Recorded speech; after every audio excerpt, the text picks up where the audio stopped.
Julien. How are you?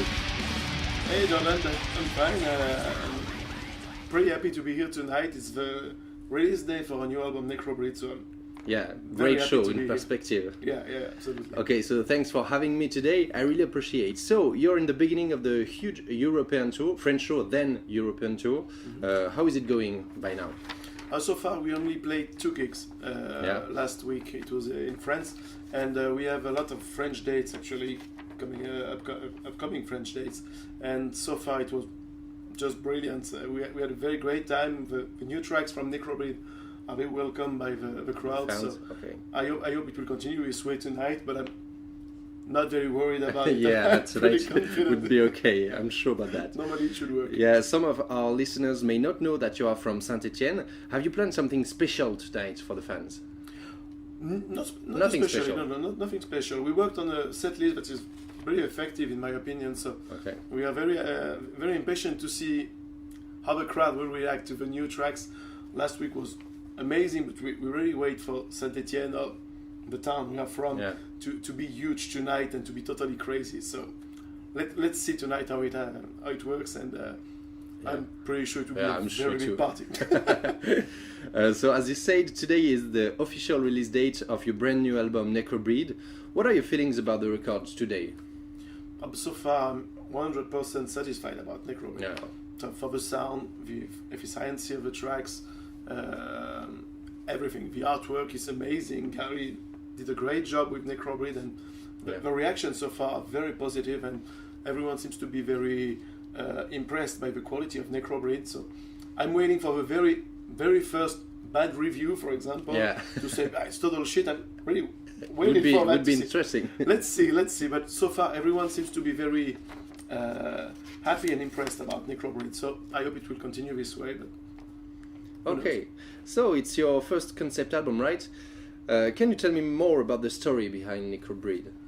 But like every Benighted album since I think in 17Fev2017 production, I try to write a concept for the whole album. So the whole album is talking about one character only, one character with a psychiatric pathology, and this time I'm dealing about schizophrenia, and this is a guy who has this kind of delirium, but he thinks he can get pregnant by stitching some dead animals he finds on the side of the road, and stitch them at his belly, and when he feels the warmth of infection getting his belly, he thinks that the animal is alive again, and so he cuts the stitches off, and like a newborn child, he gives him a place somewhere in his house, or in a bedroom or something, and he builds his family like that. Okay, great. We saw that in your last video clip. Yeah, absolutely. Reptilian, Reptilian. Very good one. You added a lot of ambient stuff in the album, some cries, screams, that really puts the audience in a horror story. Are you a fan of horror movies? Of course. Yeah. This is an inspiration for you? Sure, of course. But this is half of my work is my inspiration, half of my horror movie cultures is the other half. It is. Okay.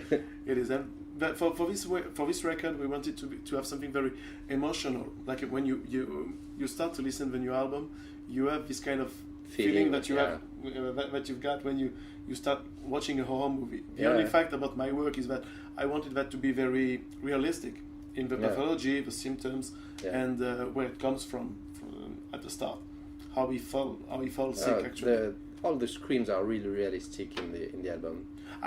We try to, but with the samples we added, the atmospheres, and the emotional side, I tried to put for the very first time in Necrobreed to something very tortured and more human than this typical death metal voice that I use most of the time.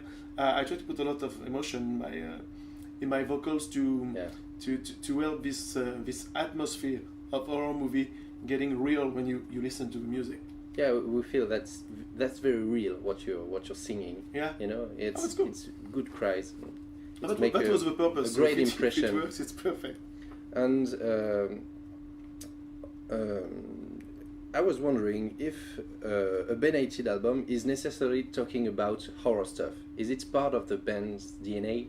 The thing is that at first it talks about psychiatry. Yeah. Our stuff is maybe the kind of It's related. yeah. Exactly. I need this kind of thing to to show the terrible side of some psychiatric disease, and it turns to that horror, you know of very course, well. yeah. Yeah. But I'm trying to avoid all the horror movies cliche that you can find in psychiatry, like schizophrenia being a man with 2, 3, or 4 different personalities. This kind of bullshit that doesn't exist actually. Yeah. So I'm trying to take the realistic side of the pathologies and use it in a horror writing process of a concept for a Benighted album. Yeah, okay.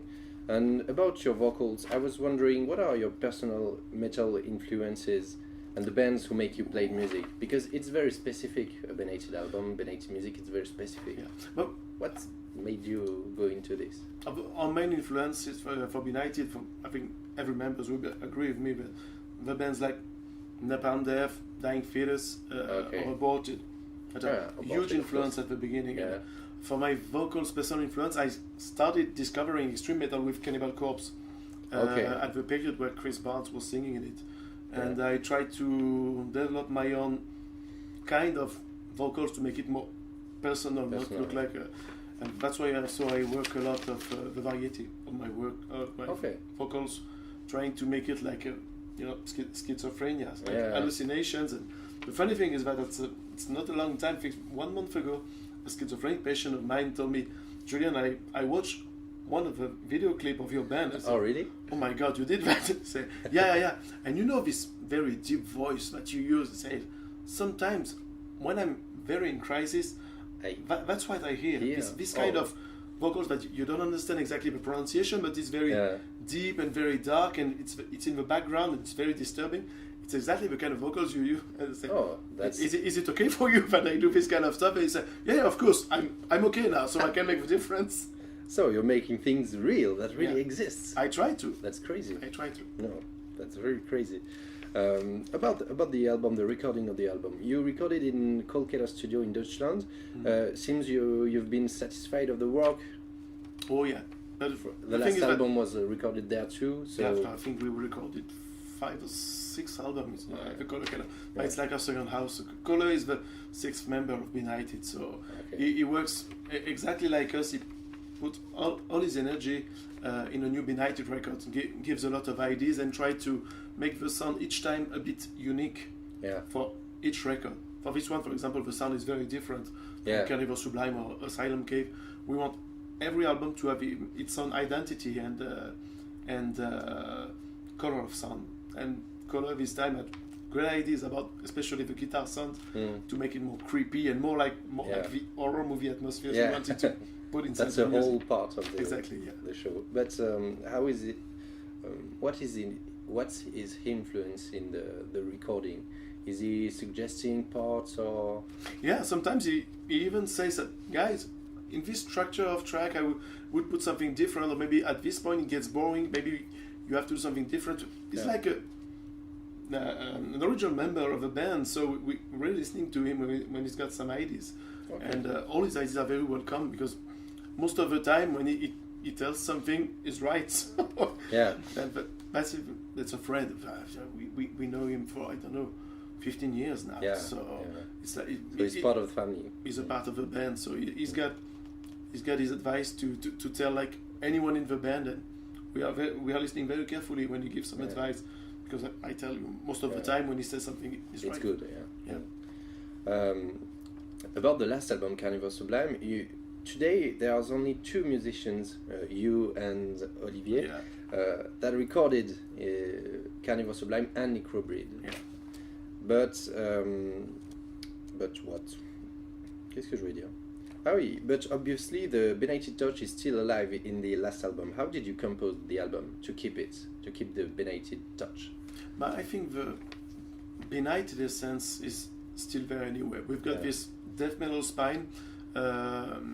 Most of the time, for each album, Olivier was not the main writer of the guitar riffs, and each time we had the luck to have a new guitarist who brings a lot of new stuff. And I think the Benighted identity comes later during the writing process, when we have all the riff bases and ideas. We put each all one of them say, together. okay, we Exactly. things, All our okay. different influences, of course, considering keeping the Benighted identity in the music, of course. But each time it brings something to have new members, it brings something refreshing in the music and a bit different, like for the sound, for example. And it happens that for the last album, Necrobreed, we had the luck to meet Manu as our new guitarist, and he wrote, I think, maybe the entire album, very close to that, and it got this very special touch that brings the Benighted music a bit darker than it was before.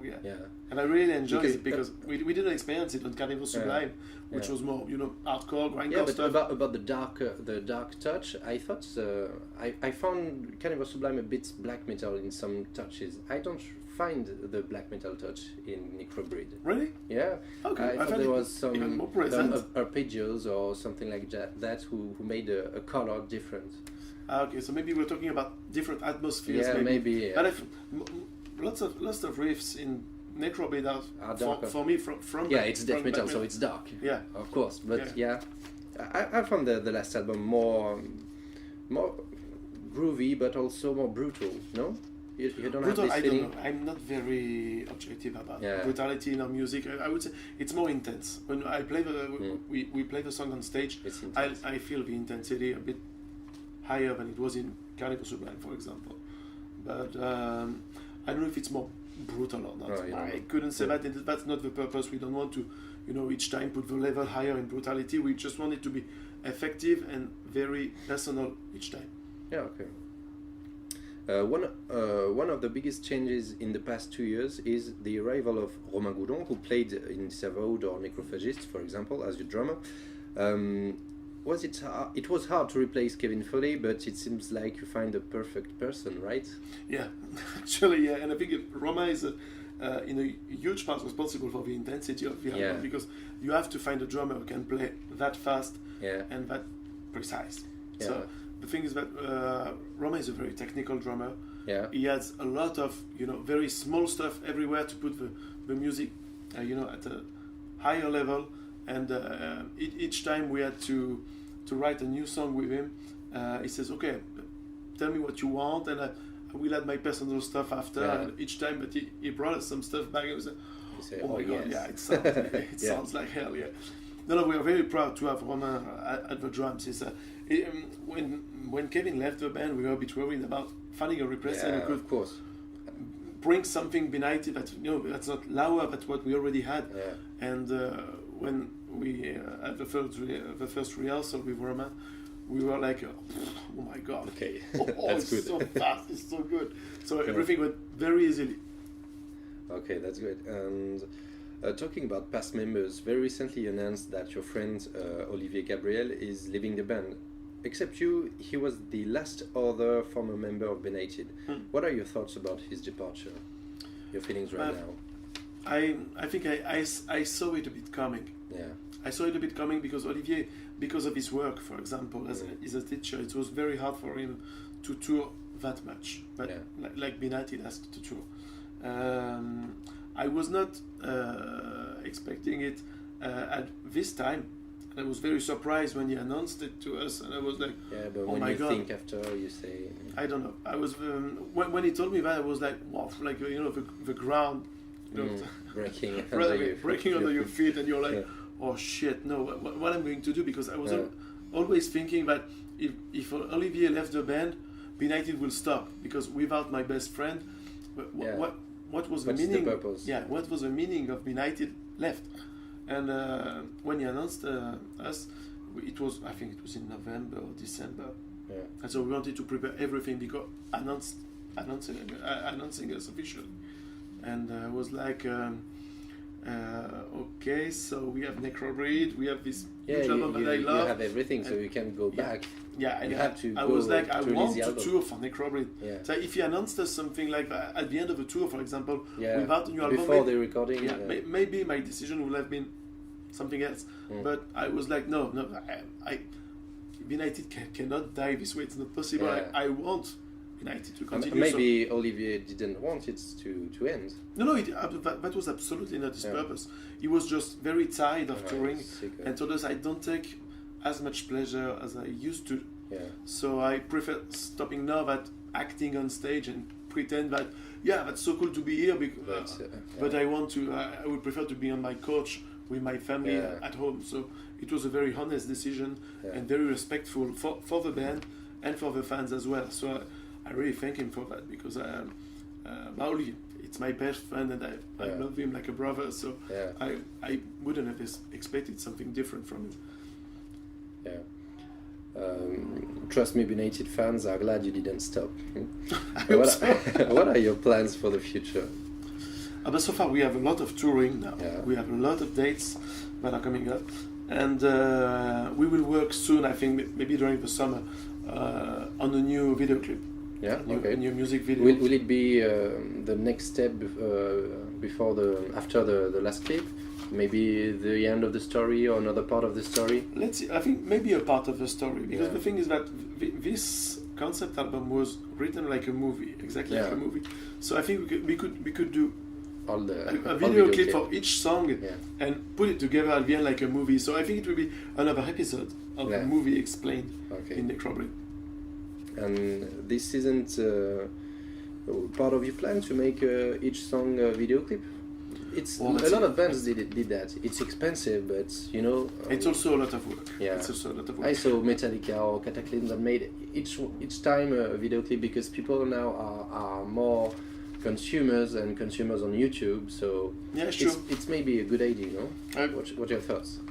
But I agree with you, but I think I won't do that for two reasons. Because some bands want to make a lot of video clips just because of that, for the visual exposition. And for example, I'm not a big fan of lyrics video clip. I don't like it. I will never do that with Benighted, because most of the time I find it boring. And most of the time, that's maybe a bit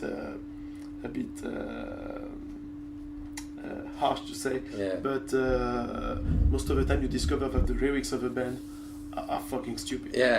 Stupid. I'm sorry about it, but most of the time when you read the lyrics, you say, oh my god, that's what he says.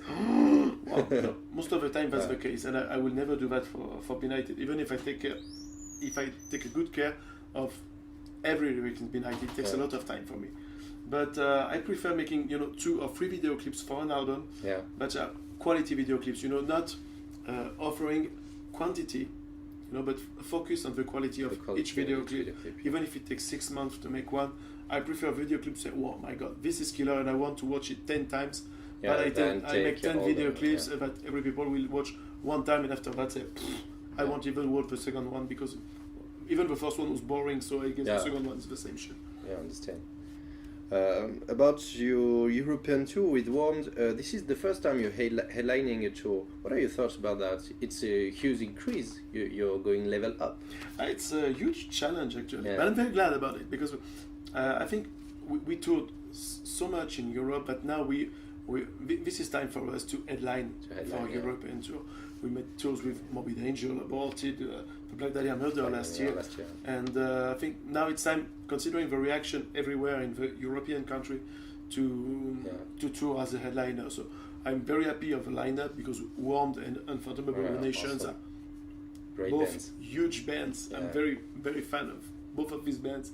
So I guess every night will be a big party, and I'm pretty sure the crowd will be massive. Massive and reactive also. So can't wait to be at this tour. And to finish about touring, there's a place where you've never been, right? United States. Actually, Is it too hard for you to tour in the United States, or are you planning to do it soon? Or the things that we toured to Canada, for example, and the conditions were okay. As I had for a lot of bands, we have several propositions about touring the States, but the thing is that Benighted is not my work. Benighted is what is my holidays. When I go on tour, it's for my personal holidays, and I don't want to go on the United States for a month, playing in very small clubs in front of 10 people each night, with shitty conditions, because as I heard, it's very difficult Yeah, to tour the States if yeah. you're not if there's not a big lineup in Yeah. the tour. So I don't want to come back from a month of touring being disgusted of playing Yeah. music, because So that's not my You're work. preferring Europe and big stage. You know where you are. And Yeah, you know and let's see what's the for, crowd. for US when we'll have the occasion. For example, I hope with the Black Dahlia Murder, it would be awesome to tour with Yeah. them in the US. Yeah, Maybe of as a course. support band of a very cool band. Yeah. So we are waiting for good conditions Good to tour opportunities, to the US. We are very impatient to tour there, but we won't go there at any prices, and especially not the prices of my motivation of playing in Benighted. Yeah, okay. Okay, so thank you very much for the interview. You are very welcome on Metal Messiah Radio, and you can give a message to the fans to finish if you Okay. have one. Guys, thank you very much for supporting us for so many years, and we want you to come to the shows during the tour and show us what you're capable of in the crowd and on the fucking pit. We want you to set this on fire, and we hope you will really enjoy Necrobreed. We are very proud of this one, so see you on tour.